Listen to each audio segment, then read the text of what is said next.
पवित्र बाइबल व्यवस्था विवरण 5 अध्याय उसकी 32 आयत, इसलिए तुम अपने परमेश्वर यहोवा की आज्ञा के अनुसार करने में चौकसी करना, ना तो दाहिने मुड़ना और ना बाएं।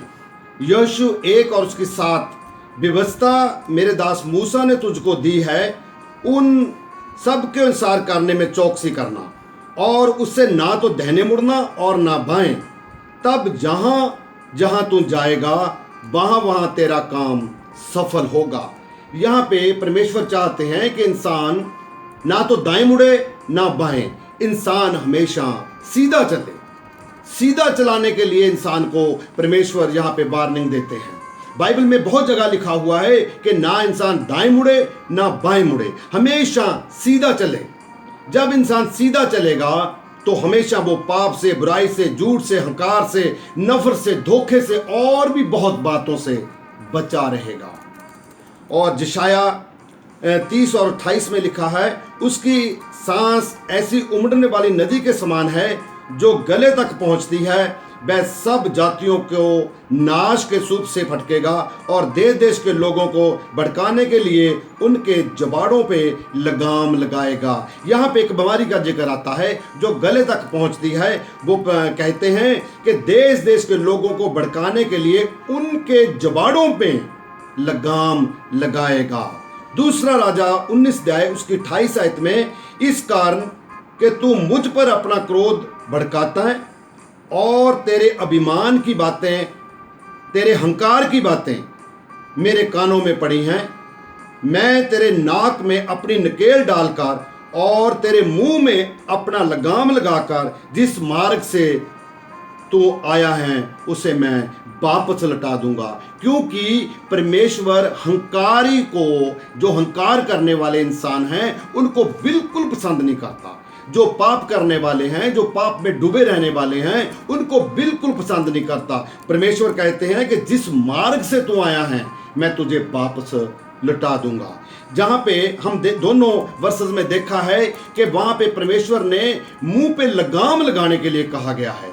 आज सारी दुनिया में लोगों ने लगाम लगा लिया है, वो मास्क लगाकर अपने घरों से बाहर निकलते हैं।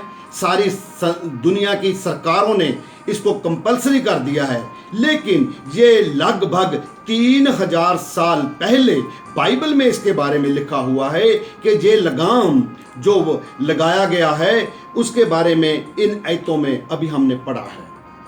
मेरे प्यारे भाइयों और बहनों, जैसे घोड़े को कंट्रोल करने के लिए उसका मालिक जानता है कि कैसे मैंने इसको कंट्रोल करना है ताकि ये सीधा चले, वैसे ही परमेश्वर ने इंसान के मुंह के ऊपर अभी लगाम लगा दिया है, लेकिन कंट्रोल आज भी परमेश्वर के हाथ में है। परमेश्वर चाहता है कि इंसान हमेशा सीधा चले। जब इधर उधर चलेगा तो पाप में डूबा रहेगा। परमेश्वर चाहते हैं कि इंसान सीधा चले।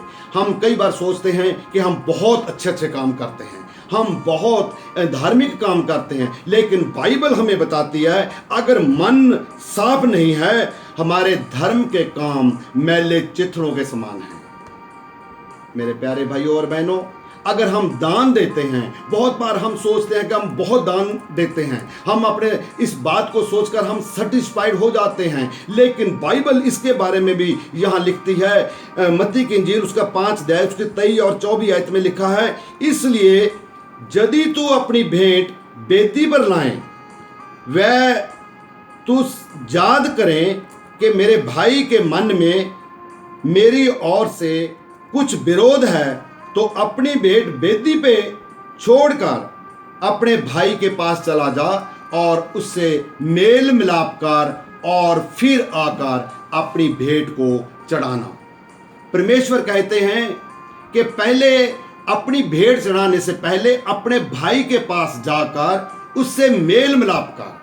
हम इस दुनिया में रहते हुए अपने समाज में अपने बहन भाइयों, अपने रिश्तेदारों से, अपने यार दोस्तों से बहुत तरह की बातें हम ऐसी करते हैं जिसमें हमारा विरोध होता है और जो हमें पसंद नहीं होती। लेकिन परमेश्वर कहते हैं कि ऐसी भेंट चढ़ाने का कोई फायदा नहीं, पहले उनके साथ जाके मेल मिलाप कर।